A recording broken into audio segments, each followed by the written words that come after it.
ఈ మధ్య కాలంలో చాలా చోట్ల వీధి కుక్కలు కరవడం అనేది చూస్తూ ఉన్నాము. సహజంగా ఒక కుక్క కాటు వల్ల ఎలాంటి ఆరోగ్య సమస్యలు వస్తుంటాయి? కుక్క కాటు వల్ల ఆరోగ్య సమస్యలంటే అంటే if it's not a rabbit dog అంటే ఒకవేళ కరిచిన కుక్కకు ర్యాబీస్ లేకపోతే మనకేం కాదు.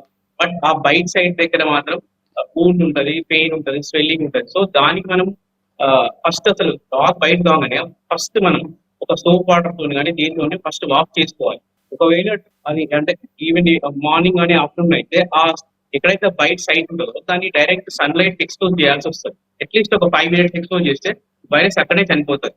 ఒకవేళ నైట్ టైమ్ బైట్ అయిందనుకోండి, థరోగా వాష్ చేసుకొని ఆ బైట్ సైట్‌ను నార్మల్‌గా లైట్ ఉంటే ఆ లైట్‌కి ఎక్స్‌పోజ్ చేసిన వైరస్ చనిపోతది. దాంతోని ఎటువంటి ప్రాబ్లమ్ ఉండదు. ఒకవేళ ర్యాబిడ్ డాగ్ అయితే మాత్రం అంటే కరిచింది ర్యాబిడ్ డాగో కాదో తెలవనప్పుడు సో మీకు కంపల్సరీ అంటే పోస్ట్ బైట్ వ్యాక్సినేషన్ షెడ్యూల్ ఉంటది. అంటే ర్యాబీస్ 0, 3, 7, 14, 28 డేస్‌లో ర్యాబీస్ వ్యాక్సినేషన్ తీసుకుంటే సరిపోతది.